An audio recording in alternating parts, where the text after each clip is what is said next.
Buenas, estimados escuchas de Pulpería, siempre deseándoles a todos mucha salud, paz y prosperidad. Hemos llegado al episodio 20 de esta vaina enchorizada y siempre con los ánimos al tope, sin importar las circunstancias. Hoy despachamos esta pulpería Luis Vázquez y quien les habla, Yalpri Moncada. Pero por cuestiones técnicas y logísticas grabamos nuestras intervenciones por separado y ya luego las editamos en un solo chacuatol. Y bueno, tenemos al momento de grabar esto y tuvimos cuando ustedes lo escuchen un fin de semana de 3 días. El viernes fue 1 de mayo, se conmemora anualmente el Día Internacional de los Trabajadores. En Nicaragua es un día de asueto, sin embargo, al igual que en otros países, las constantes luchas frente al gran capital oligarca aún persisten. En otras latitudes aún se llama incluso a la huelga general, aunque sea virtualmente por esto del confinamiento. En esos lugares se continúa con una lucha de reivindicación de los derechos más básicos de los trabajadores. Por otra parte, en otras comunidades se convoca a concentraciones como una forma conmemorativa de recuerdo y para mantener siempre viva entre todas las generaciones la conciencia sobre las luchas obreras nacionales y mundiales. Y sobre este tema les queremos platicar esta noche calurosa de Managua. A mí, como siempre, me gusta iniciar con las reseñas históricas y los antecedentes. Luego continuaré con un enfoque más artístico sobre los trabajadores y sus luchas. Se sabe que esta fecha conmemorativa fue instituida por la Segunda Internacional Socialista en 1889, en homenaje a los mártires de Chicago, quienes eran dirigentes anarquistas que fueron ejecutados en Estados Unidos por su participación en jornadas de lucha por mejores condiciones de trabajo, y esto se dio el 1 de mayo de 1886. Entre otros reclamos se encontraba la consecución o la exigencia de la jornada laboral de 8 horas que es parte de lo que actualmente logramos y podemos gozar de esas reivindicaciones para los trabajadores. Curiosamente, en Estados Unidos y otros países como Canadá no se celebra este día, el 1 de mayo, sino que tiene lugar el primer lunes de septiembre y se le llama Labor Day, que es el día del trabajo, no de los trabajadores.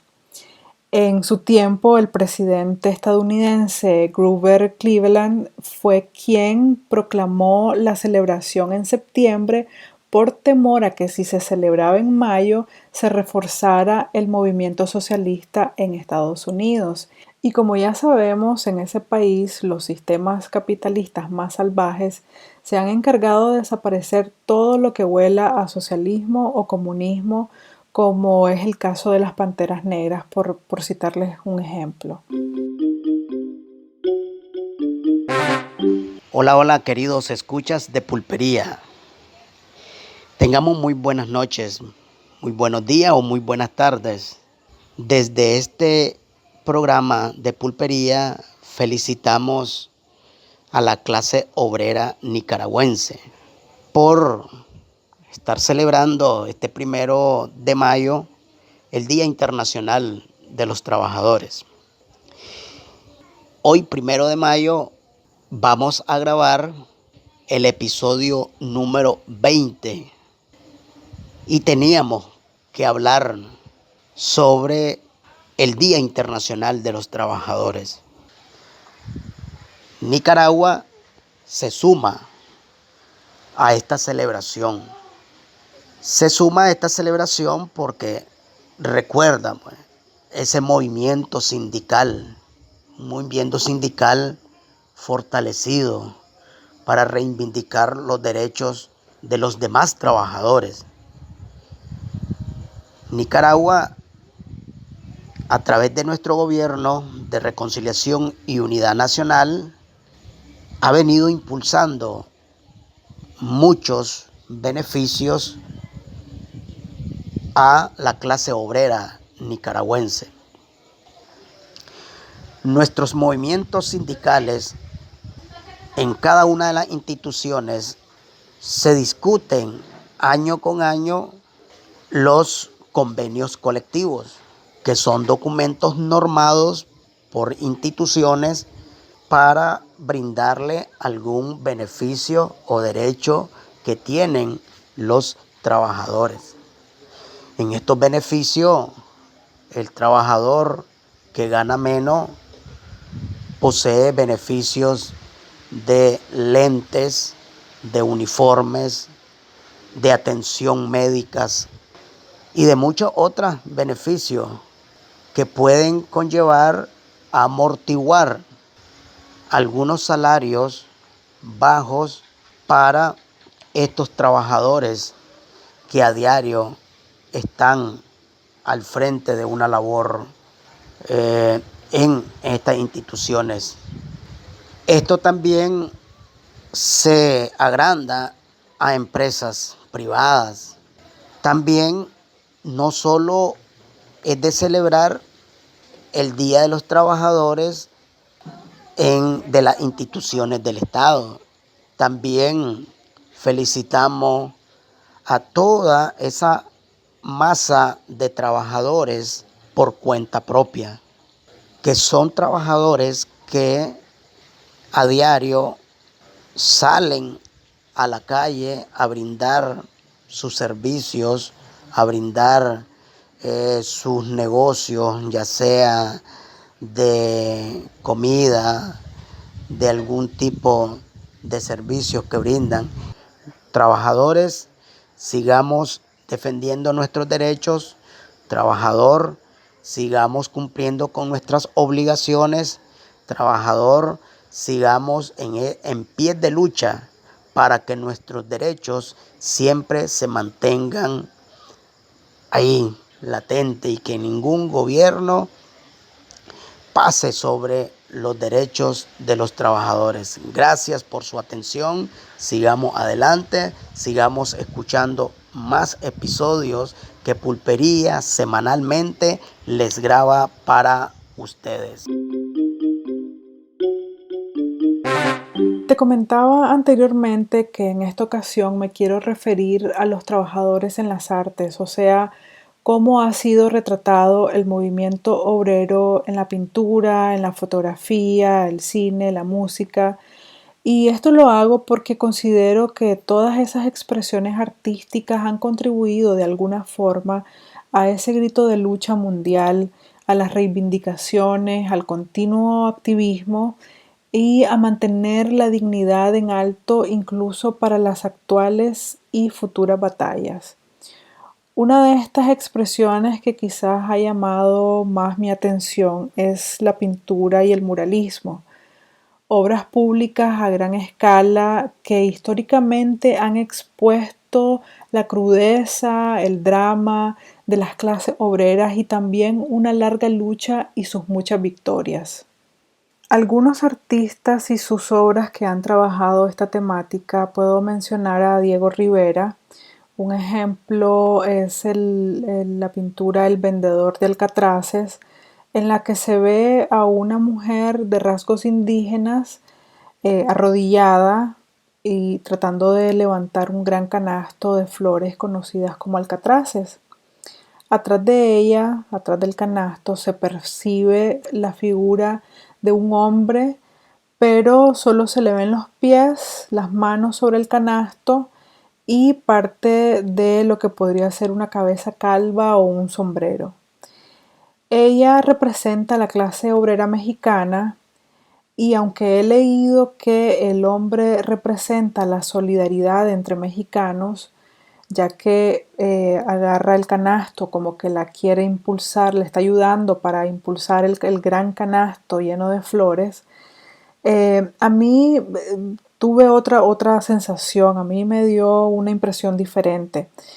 El hecho de que las manos del hombre estén sobre el canasto en una posición como de poder, no como de ayuda, y esto se podría interpretar, o por lo menos a primera impresión yo lo interpreté como una figura patriarcal o esclavista.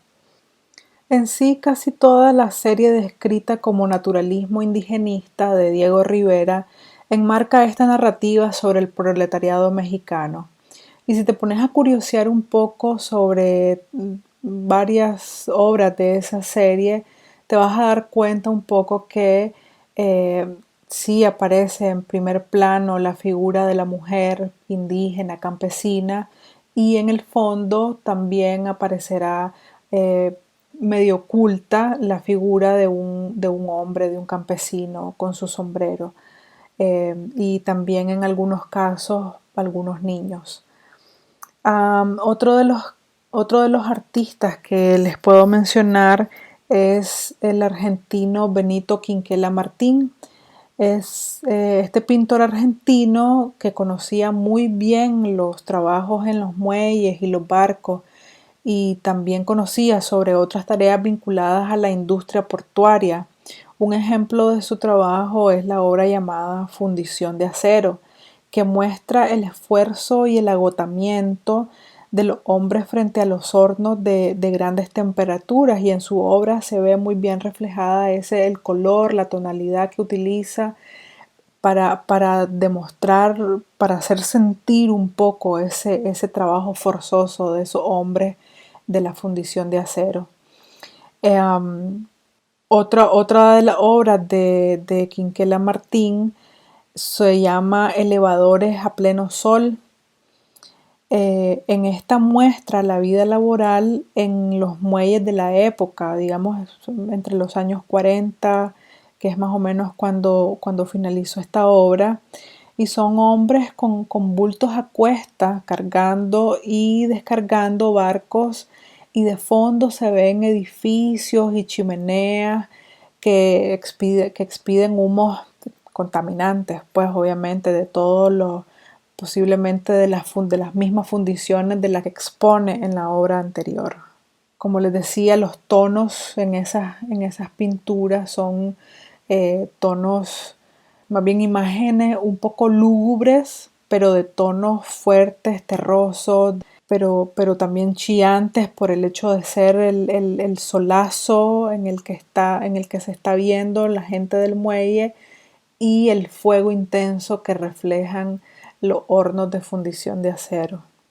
Otro de los artistas también conocidos por tener esa sensibilidad hacia la clase obrera es Pablo Picasso, y una de sus obras que se llama La planchadora, en la que se ve a una mujer de contextura delgada, encorvada, sobre una pieza de una vestimenta, y con esas antiguas planchas de acero que se tenían que calentar para luego desajar la vestimenta de los patrones. Este otro ejemplo quizás es poco conocido, los comedores de papas de Vincent Van Gogh, ya que es una técnica distinta a la que lo haría famoso. Um, pero ha sido considerada esta obra por muchos como su primera gran obra de arte.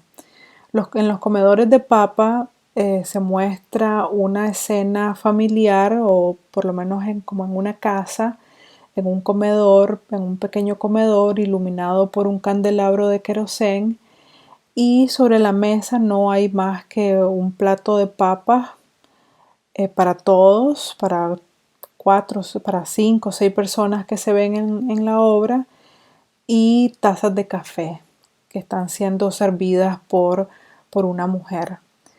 Todo el panorama, todo lo reflejado en la obra son personas demacradas, personas con limitaciones, incluso el espacio, ustedes lo verán que es súper reducido, y da esa sensación de miseria, de vejámenes.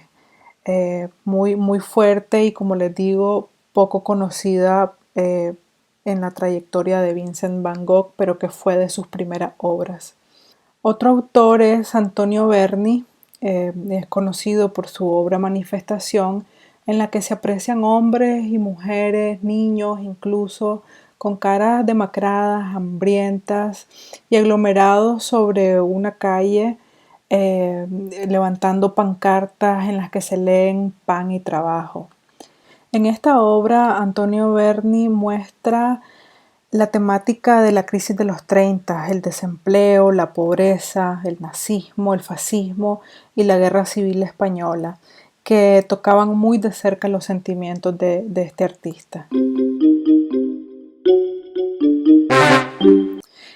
Y así podría pasarme un buen rato contándoles sobre todas estas obras. En realidad que me ha faltado Guayasamín de Ecuador, Ernesto de la Cárcova, de los artistas nacionales. Por ejemplo, el maestro Roger Pérez de la Rocha tiene varias obras dedicadas al pueblo y a la clase trabajadora.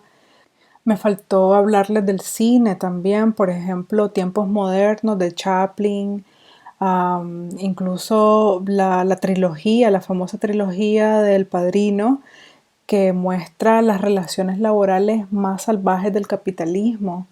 En la literatura también está Máximo Gorki con La Madre, que representaba o era símbolo del despertar socialista entre el pueblo ruso en esa obra. En la fotografía, una de mis fotógrafas favoritas o de referencia es Dorothea Lange, que muestra la miseria rural de la Gran Depresión en Estados Unidos.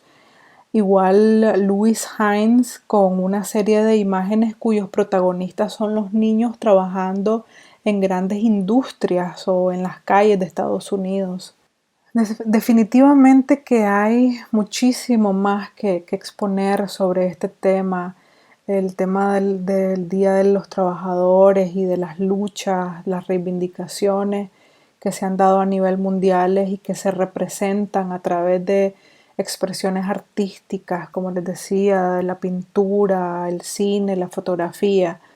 Si se presenta la oportunidad en otro momento, definitivamente tendría que dedicar un episodio exclusivo para analizar o para reflexionar sobre otras obras de expresión artística que reflejan ese sentimiento y esa historia de la clase obrera, de las luchas de los trabajadores, que nos han dejado muchas enseñanzas y mucho ejemplo también para las generaciones futuras. Y bueno, llegamos al fin de este episodio número 20, siempre agradeciendo a todos los que se toman un tiempito para escucharnos desde cualquiera de las plataformas para podcast en las que tenemos presencia, o también a través de YouTube. Esto es Pulpería, un podcast para todos y para nadie, o sea, esta vaina es un chorizo. Hasta la próxima, chao.